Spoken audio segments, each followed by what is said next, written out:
Boa noite, presidente Carla. Boa noite, vereadoras, vereadores, quem nos assiste pessoalmente aqui na Câmara e quem nos acompanha pelas redes sociais.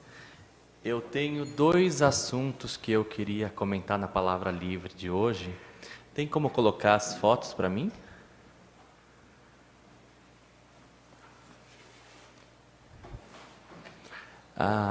É uma indicação que eu fiz dia 25 de março para a Avenida Nereu Ramos, né? Levando em consideração que as 2 pistas que passam por frente do hospital são de mão única, né? Ela bifurca aí embaixo em 3 vias, né? Isso é um horário próximo das 5 horas da tarde,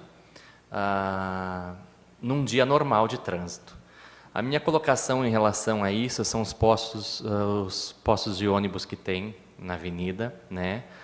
E essa fila congestiona para cima do hospital. O meu questionamento em relação a isso é um cidadão normal, como qualquer um de nós, diante de uma emergência, levando alguém para o hospital ou mesmo a ambulância, né? Não tem por onde a gente estacionar, jogar o carro para que essa ambulância pare. Se for uma ambulância, ainda está na vantagem quando comparado com um carro normal, né? Porque a ambulância geralmente ela é equipada, ela está com paramédico, está com enfermeiro, está com oxigênio, tem uma maneira de garantir a vida, né? Diferente de nós num carro comum.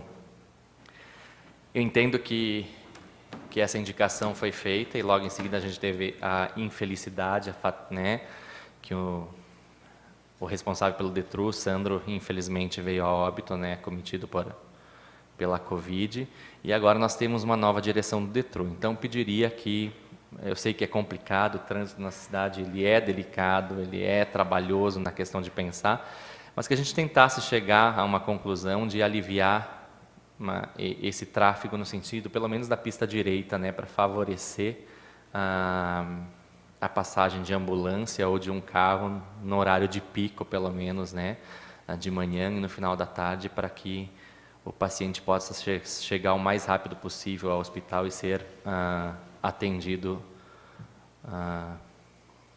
com emergência.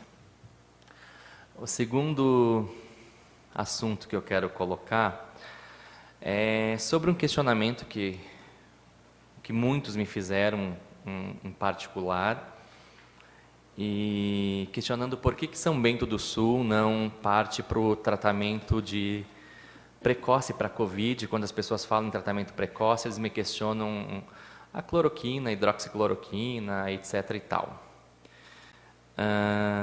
Eu preciso dizer assim que em relação a essa pandemia, a esse vírus, ninguém tem a fórmula. E não falo só do Brasil, eu falo isso do mundo todo, né? Ninguém sabe como lidar com ele, o que faz, o que não faz, né? Apostou-se em lockdown, aparentemente não obtivemos o resultado esperado. Tratamento, todo mundo sugere alguma coisa, mesmo porque não dá tempo de você experimentar, né? E eu acho assim que a única evidência seria a observação dentro daqueles consultórios de médicos que talvez se propuseram a fazer o tratamento precoce. E as pessoas me questionaram comparando São Bento do Sul com Porto Feliz, Rancho Queimado e Chapecó. E eu fui atrás de alguns dados de densidade geográfica, população e óbitos por Covid, levando em consideração que só Rancho Queimado que é até o dia 27, os demais até dia 28. Então, assim, volto a repetir, população estimada de Chapecó, 224.013 habitantes, né? Nós precisaríamos triplicar o número de habitantes de São Bento do Sul, a gente passaria mais ou menos, acho que nem 10 mil, 20 mil habitantes em relação a eles. Eles têm 648 óbitos, nós temos 141. Mesmo que a gente triplicasse o número de óbitos, porque o número de óbitos ele segue uma normativa que ele fica mais ou menos na casa de 1 ponto alguma coisa por cento de acometidos, né? Mesmo que nós triplicássemos o número de óbitos de São Bento do Sul, nós estaríamos numa condição muito melhor que eles, tá? Isso também se dá em relação a Porto Feliz, tá? Que nós temos 53.402 habitantes, ou seja, são quase 30 mil a menos que São Bento do Sul, e São Bento só tem 20 óbitos a mais do que eles. Né?